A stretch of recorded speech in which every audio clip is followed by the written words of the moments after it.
اور یہ طے ہے کہ عیسیٰ ابن مریم دوبارہ جب آئیں گے 40 سال کی عمر ہوگی آپ کی، آپ نے رہنا ہے، بچے ہونے ہیں آپ کے بڑے، اور اس کے بعد پھر آپ سے کیا ہونا ہے، یہ امام مہدی کا تو 8 سالہ دور ہوگا، اس کے بعد عیسیٰ ابن مریم ان کی اولاد ہوگی، بنو کلب قبیلہ، حضور نے باقاعدہ بتایا کہ یہ وہ قبیلہ ہے جو 2 نبیوں کا سسرال ہے۔ موسیٰ علیہ السلام کی شادی بھی اسی قبیلے سے ہوئی، اور عیسیٰ علیہ السلام کی بھی اسی قبیلے سے ہوگی، بچے ہوں گے، پیدائش ہوگی، لیکن عیسیٰ ابن مریم اللہ کے نبی ہو کر سارے زندگی میرے محبوب کی شریعت پر عمل کریں گے۔ ٹھیک ہے، تو یہ کتنی شان ہے بھائی، یعنی میرے نبی پاک صلی اللہ علیہ وسلم کی یہ شان بتائی جا رہی ہے کہ اگر وہ ان کے ہوتے ہوئے آ گئے، تمہارے ہوتے ہوئے آ گئے، تو ایمان ضرور لانا ہے، مدد ضرور کرنی ہے۔ سوال یہ ہے کہ جب یہ طے ہے کہ آئیں گے آخر میں، پھر فرمایا جا رہا ہے کہ ایمان ضرور لانا، تو یہی ثابت ہوتا ہے نا کہ میرا نبی وہ ہے کہ جب وہ آ جائے تو میرے نبی کے دنیا پر موجود ہوتے ہوئے سچے نبی کی گنجائش نہیں ہے، جھوٹا کیسے ہو سکتا ہے؟ سبحان اللہ، سبحان اللہ۔ ختم نبوت کا یہ تاج حضور نے بنایا ہے کہ اللہ نے یہ قانون بنایا کہ میرے نبی کے ہوتے ہوئے سچے نبی کی گنجائش نہیں ہے، جھوٹا کہاں سے آئے گا؟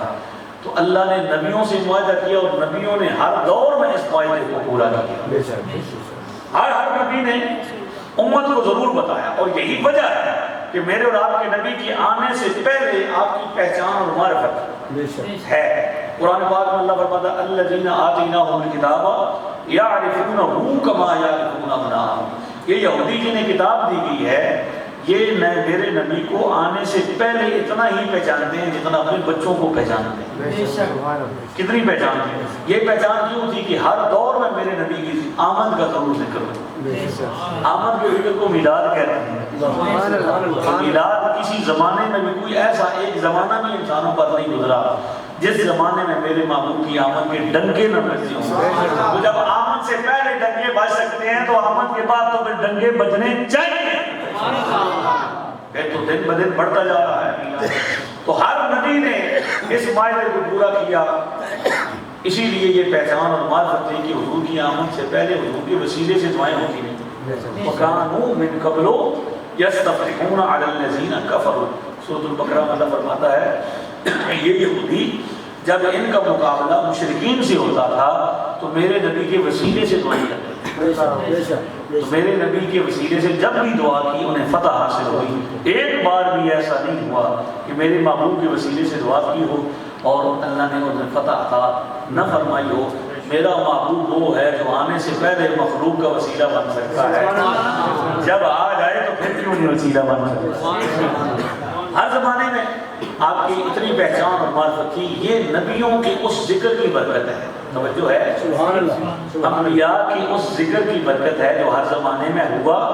کہ یہودی اہل کتاب باقاعدہ فلسطین سے ہجرت کر کے مدینہ منورہ کے ڈیرے لگائے، کچھ نے مکہ مکرمہ، کچھ نے مدینہ منورہ کی، یہ وہ جگہ ہے جہاں پہ آخری نبی تشریف لائیں گے۔ حتیٰ کہ وہ رات جن شب ولادت جب آئی، حضور کی ولادت کی رات تھی، سیرت نگاروں نے لکھا ہے کہ مکہ مکرمہ میں ایک یہودی راہب تھا جو کتاب کا جاننے والا، اس نے کہا کہ آج نشانیاں ساری پوری ہو رہی ہیں کہ آخری نبی کی ولادت ہوئی تھی، تو لہذا پتہ کرو مکہ مکرمہ میں جگہ بھی وہی ہے، یہیں بھی ہونی چاہیے، تو کتنے بچے پیدا ہوئے ہیں، کتنے بیٹے پیدا ہوئے ہیں، تو میں نے چیک کرنا ہے۔ اسے بتایا گیا کہ آج تو سارے ہی بیٹے پیدا ہوئے ہیں۔ وہ ایک ایک گھر میں جاتا، بچہ دیکھتا، مجھے بچہ دکھاؤ، لوگ چہرہ دیکھتے ہیں، وہ الٹا کر کے پیٹھ دیکھتا ہے، وہ کہتے ہیں کہ تیرا بھی عجیب ہی معاملہ، اس نے کہا گل وچ ہو رہا ہے، بانو سمجھے نہیں، گل وچ ہو رہا ہے۔ چیک کرتا رہا، آخر میں اسے بتایا گیا کہ آخر ایک بچہ ابھی تو نہیں دیکھا، وہ ہے بنو ہاشم کے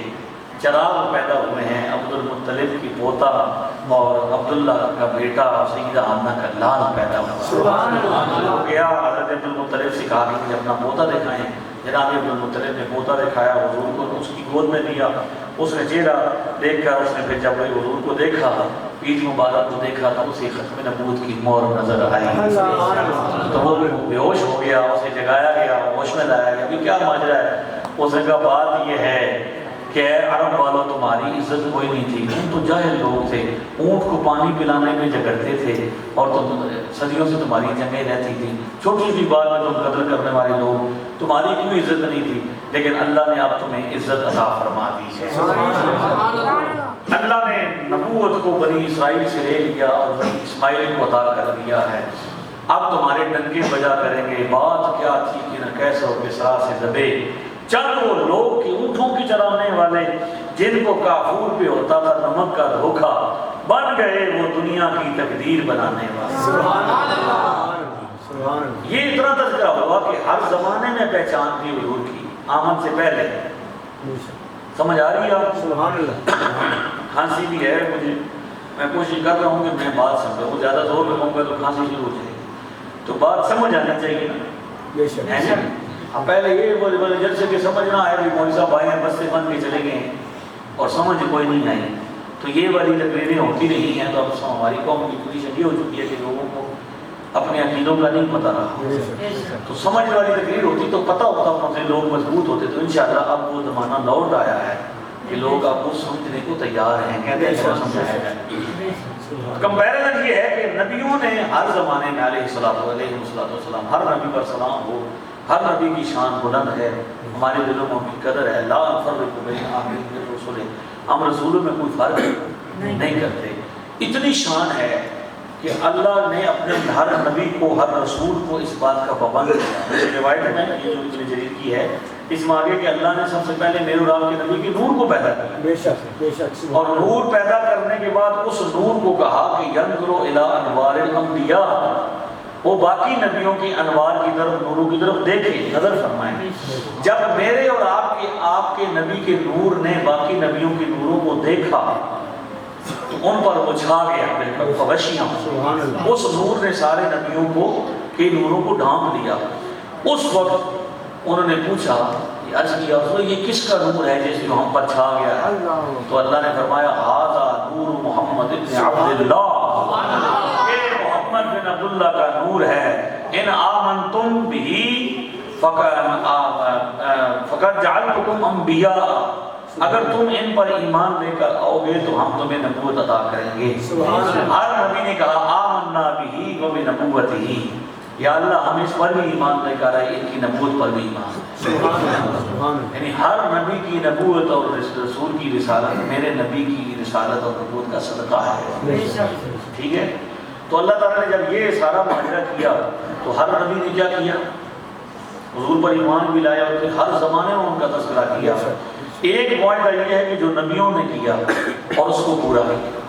دوسرا معاہدہ جو ہے 187 نمبر آل عمران 187، وَإِذَا أَخَذَ اللَّهُ مِيثَاقَ الَّذِينَ أُوتُوا الْكِتَابَ لَتُبَيِّنُنَّهُ لِلنَّاسِ وَلَا تَكْتُمُونَهُ، اللہ نے معاہدہ کیا یہودیوں سے، بھئی میرے نبی کی شان کو بیان کرنا ہے،